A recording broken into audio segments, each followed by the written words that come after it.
Hey, what's up, everybody? Welcome to the Pregame Show Network. I'm Tolly Carr. You may be wondering, where's Neely? I see an extra seat. Where is Neely? Well, he's not in Atlanta. You know that. He's in Boulder, Colorado. We'll get with Neely in just a second. But here at HBCU Game Day in Atlanta, we're getting ready for football season. We have fall television shows we're producing. So today is one of those days. We just finished the talk show, so hence the empty seat. But with no further ado, let's bring in our good brother. He didn't have a chair over here, but he's got a chair right there. Uncle Neely, Boulder, Colorado. We are a couple of days into fall camp with the Buffaloes. Got a few practices under the belt.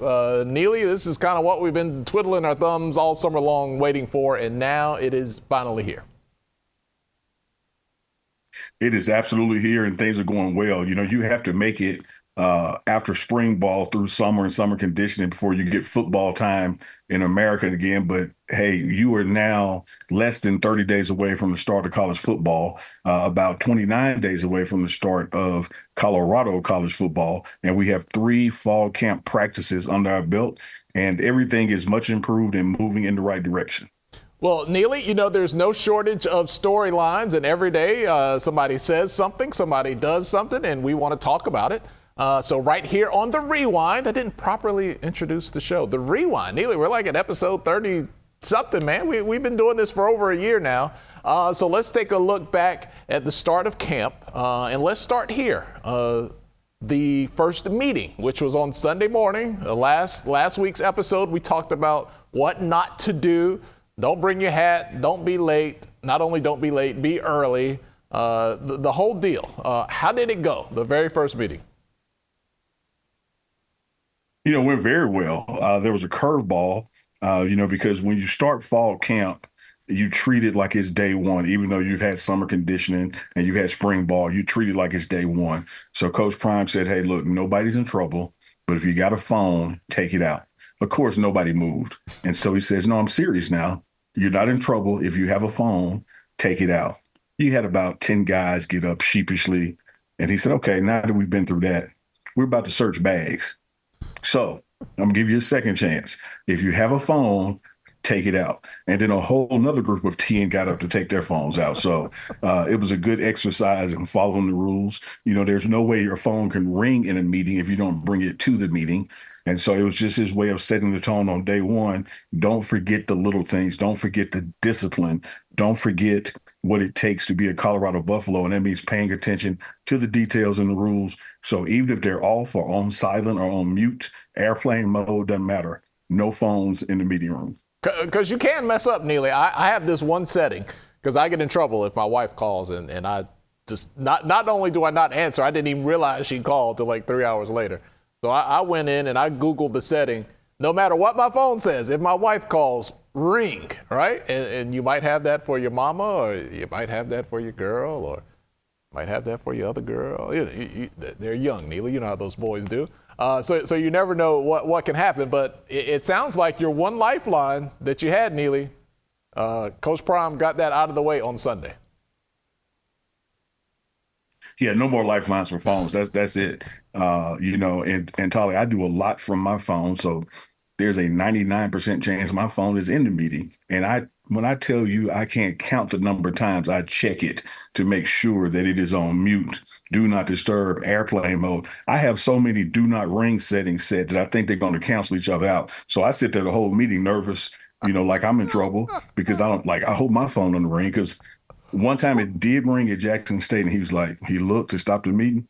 He said, Neil, I want to put you out so bad. I was about to ask, what will happen if a seasoned Uncle Neely's phone goes off during the meeting? Like you're recording with your phone, and it just overrides what you're doing.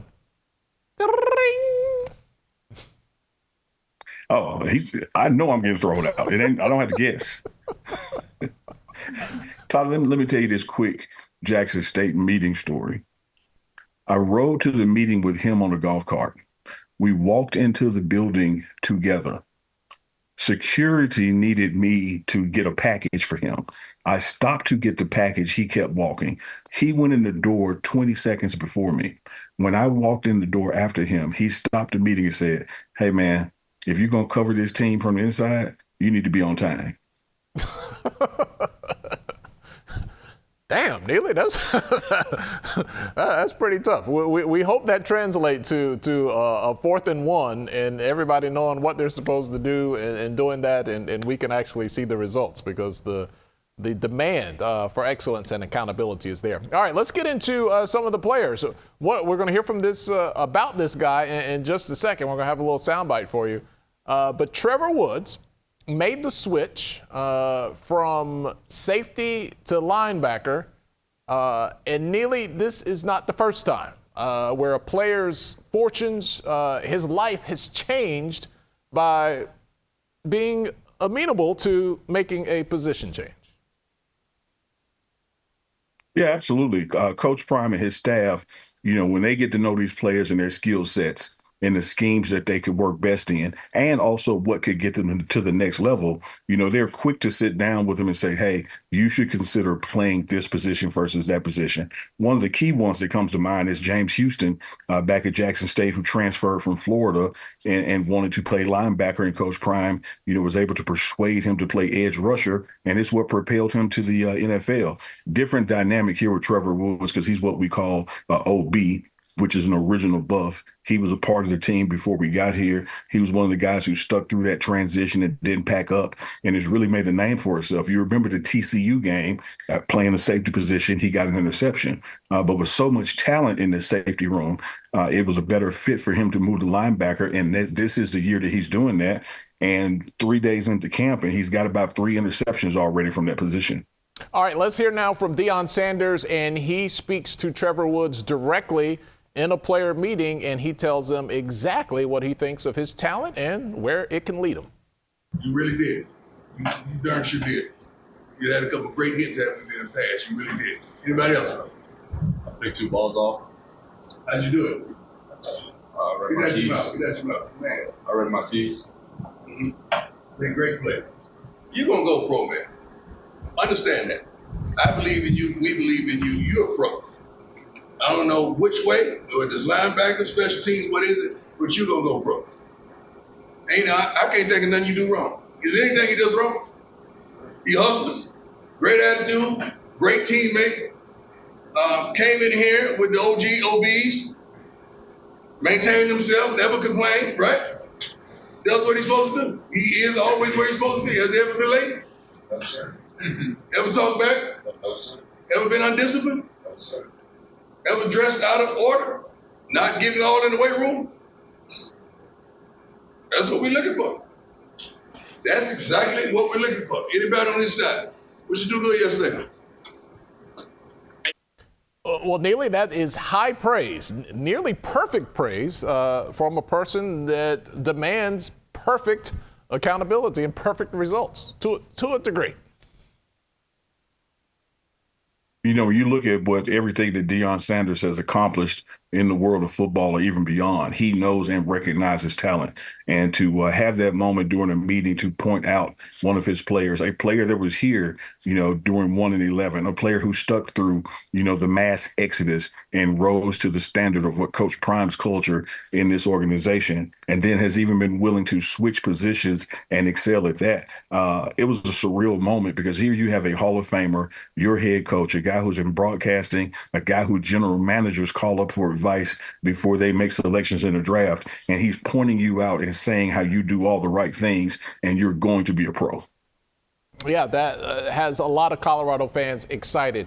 Neely, what else have you seen that has excited you, maybe raised some eyebrows, and how would you judge? We're getting through Wednesday now. I guess we've had 3 practices as you and I sit here and talk. What else has impressed you so far early on? I'm going to go on the offensive side of the ball with the wide receivers. When Zay Weaver left out of here last year, he was a transfer in, had 1 year at Colorado to prove himself for the NFL, and had a miraculous season. I mean, he was just turning heads with the deep ball all season long. And so everyone was saying, how are you going to replace, that loss of receptions, that loss of yardage. Will Shepard and LeJontay Wester have come in here, and they are everything and then some as advertised. They know how to run routes. They know how to go after the ball. They know how to play without the ball, meaning blocking and still selling the route as if the ball is coming to you. Wester and Shepard are going to make some noise in the Big 12 from the receiver position. All right, you have to impress Shedeur Sanders if you're going to make it. What has the chemistry been like between those two guys you just talked about and Shedeur?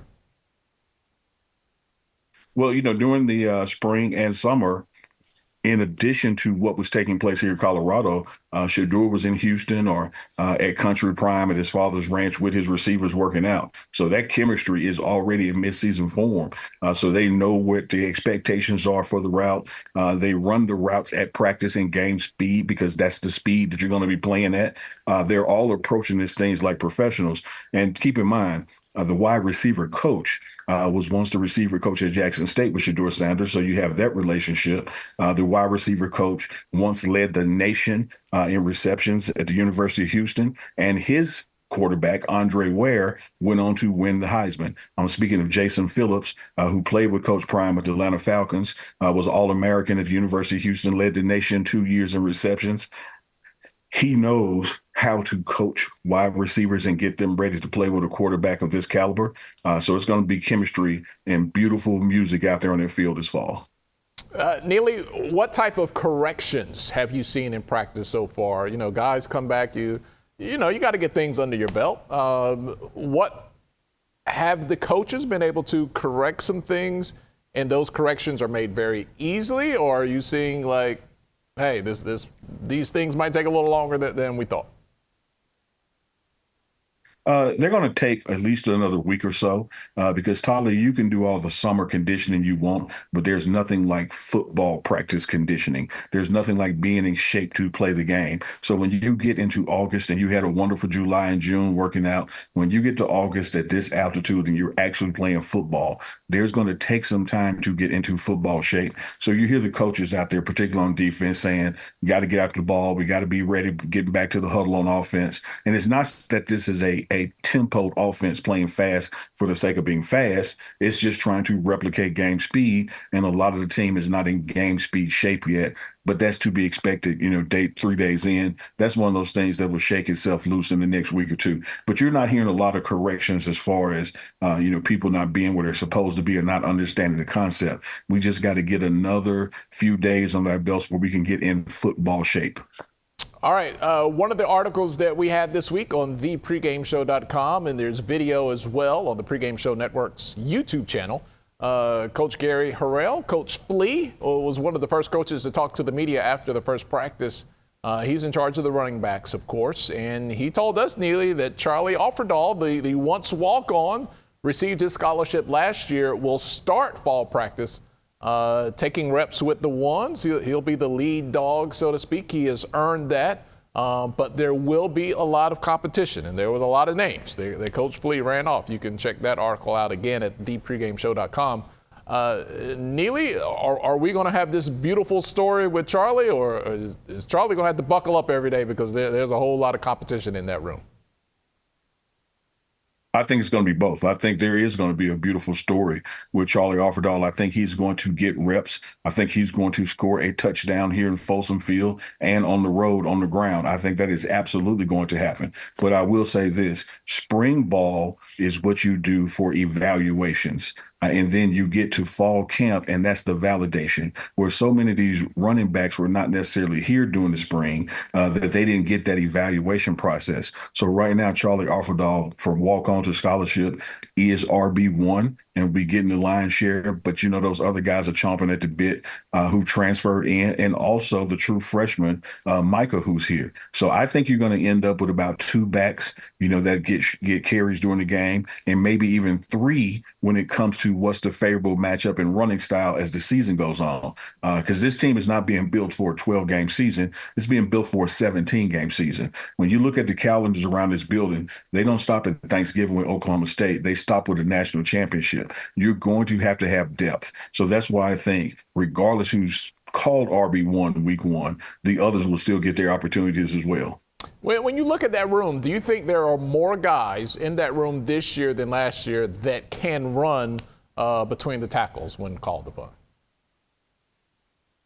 I absolutely believe that. One of the biggest scrutinies coming off the spring was that mass exodus from the running back room, and everybody was up in arms saying, "What the hell is going on in Colorado? All the running backs are leaving." You fast forward less than 90 days. Not only is the room back up to numbers, I think the talent and the strength of running, particularly between the tackles, has increased. So it was an addition via subtraction.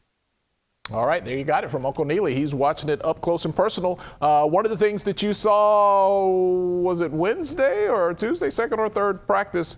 We got our first little itty bitty tiny little disagreement, little skirmish, and it turned out to even have a little lighter moment by the time it was over, right? Yeah, I will tell you this, Tolly. We year one, we went the entire spring without a dust up of any kind. There just wasn't a lot of passion on that team. You had to get to fall camp before you had the first one. Well, we not only had them in the spring because you have so many alpha males, alpha dogs on this team. We've had a couple already in just the 3 days of camp. And today, as one of them escalated, it's just a big cloud of dust. Shedeur Sanders came across the field from the offensive sideline, and he sought out his brother Shiloh Sanders and started a little shadow boxing with him. So, everybody can get it when it's offense or defense. There's no such thing as blood brothers then. We need to bring back a celebrity death match like they used to have on MTV. It could be Shedeur and Shiloh, animated version. See who wins. Oh man, Neely, how many people are scaring you? Because that is the one thing you told us in the spring. You said, "I want some offensive linemen in here that I'm just afraid of. That I'm afraid to go up and interview those guys. That I might be a little cautious." Well, what is the caution meter like for Neely this fall? I love it. You don't have either side backing down, which is why you've had these dust ups. Today was the first day in pads, with the shoulder pads on. And, the offensive line ain't taking nothing off the defensive line or vice versa. So last year you could have a little bit of one side was pushing the other over from a personality standpoint of dominance. But this year, there's none of that. Like there is no you getting the best of me, I'm getting the best of you, and I'm just going to sit here and pout. You have iron sharpening iron right here. And occasionally tempers flare, people get mad, and, you have to settle it in other ways. All right, Neely, you've been in Boulder for a few days now. Has anybody peeled your skin back on EA College Sports? Have they peeled that scalp back yet on the sticks? College football. I always say I can honestly tell you that my winning streak continues. And the reason that it continues is that I am the master of the on and off reset button.